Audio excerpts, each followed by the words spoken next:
High বন্ধুরা, সবাই কেমন আছেন? আশা করি সবাই খুব খুব ভালো আছেন।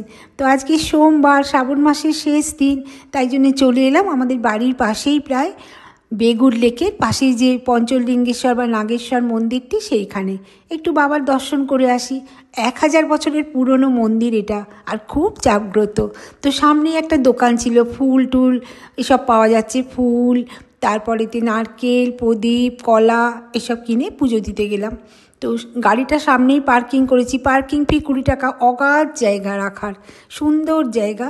কিন্তু আজকের ভিড় হয়েছিল, বেশ ভিড় হয়েছিল আজকের, একদম প্রচুর লোক পুজো দিতে এসছে।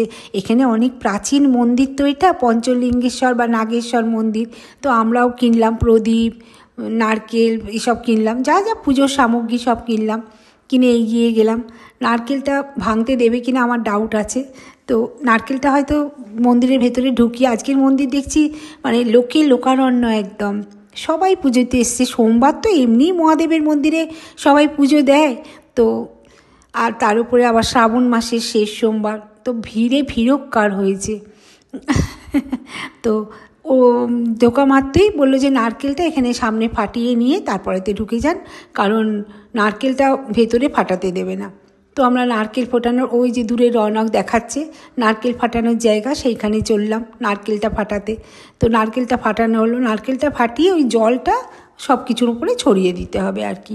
তো নারকেলটা ফাটানোর পরে এক ঠাকুরমশাই ওখানে ছিলেন, উনি এসে ওই জলটা আমাদের যে প্রসাদগুলো ছিল তার মধ্যে ছড়িয়ে দিলেন। আর ওকে বললো যে ছোবড়া শুদ্ধ নারকেল কেন ফাটালে, নারকেলটা ছোবড়া খুলে ফাটালেই ভালো হতো। তো ও ছোবড়াটা কী করে কাটবে, নারকেলের ছোবড়াটা কখনো কাটা যায়? তো উনি দেখিয়ে দিলেন, শিখিয়ে দিলেন যে এইভাবে ফাটালে ভালো হতো। যাই হোক, তো জলটা তো পাওয়া গেছে, সেই জলটাই চারিদিকে ছটিয়ে দেওয়া হলো। তো এবারেতে আমরা ঢুকে গেলাম মন্দিরের মধ্যে। তো মন্দিরের মধ্যে ঢুকে গিয়ে দেখলাম প্রচুর লাইন, মন্দিরে পুজো শুরু হয়ে গেছে, এক এক ক্ষেপে পুজো হচ্ছে মনে হয়। এবারে পুজোটা শুরু হয়ে গেছে, তো মন্দিরে খুব বড় লাইন ছিল। তো আমরা একটু মন্দিরটার চারপাশটা একটু দেখছিলাম ঘুরে ফিরে, এমনি তো এসেছি একবার, তবু আরেকবার দেখছিলাম। কিন্তু গর্ভগৃহের মন্দিরেতে কি সুন্দর একটা মহাদেবের আর পার্বতী, গণেশ সবার মিলিয়ে একটা ছবি রয়েছে। খুব ভালো লাগলো আমার, প্রচুর ভালো লাগলো, ভীষণ ভালো লাগলো আমার। সেই ছবিটার একটু ফটো টটো নিলাম, বেশ সুন্দর লাগলো। তারপরে আমরা লাইনে দাঁড়ালাম, অনেক বড় লাইন ছিল। আর ওই যে বললাম পুজো হচ্ছিল, তাই লাইনটা বেশ অনেকটা লাগছিল, মানে লাইনের কাছে জ্যাম হয়ে গেছিলো। বিশাল বড় জায়গা তো, যার জন্যে লাইনটা অত আর গায়ে লাগছিল না আর কি। আর বেশ ঠান্ডা ঠান্ডা ওয়েদার, বৃষ্টি বর্ষাকালের বেশ ঠান্ডা ঠান্ডা ওয়েদার, খুব ভালো লাগছিলো। এই যে দেখুন মহাদেবের আর মা দুর্গা, মহাদেব, কার্তিক, গণেশ, কি সুন্দর না, অপূর্ব অপূর্ব। তো আমরা লাইনে দাঁড়ালাম, এই যে বেশ লাইন ছিল, লাইনে দাঁড়ালাম। বারবারই বলছি না লাইন ছিল, তাতে কি হয়েছে, বাবার মন্দিরে দর্শন করব, বাবাকে, লাইনটা কি হয়েছে? প্রচুর লোক বসে আছে, যাদের পুজো দেওয়া হয়ে গেছে তারা বসে আছে। আর সাউথের মন্দিরে তারপরেতে প্রদীপটা যথারীতি জ্বালতে দিল না ভেতরে, বললো বাইরে প্রদীপ জ্বালানোর জায়গা আছে, গিয়ে জ্বালান। তো আমরা এখানে প্রদীপটা জ্বালালাম। এরপরে আমরা চলে এলাম, এই দেখুন এখানে হচ্ছে প্রসাদ বিতরণ হচ্ছে। সাউথে যে কোনো মন্দিরে এই একটা খুব ভালো জিনিস জানেন, প্রসাদ বিতরণ করে, প্রসাদ দেয়। আর এখানে থালায় করে পুরো ভোগ প্রসাদ দিচ্ছে বাবার, ভোগ প্রসাদ। সাউথে যে কোনো মন্দিরে যাবেন আপনি, সন্ধেবেলায় যান, পুজো দিন, লাড্ডু দেবে, বিরিয়ানি দেবে, ভেজ বিরিয়ানি, বিরিয়ানি দেবে।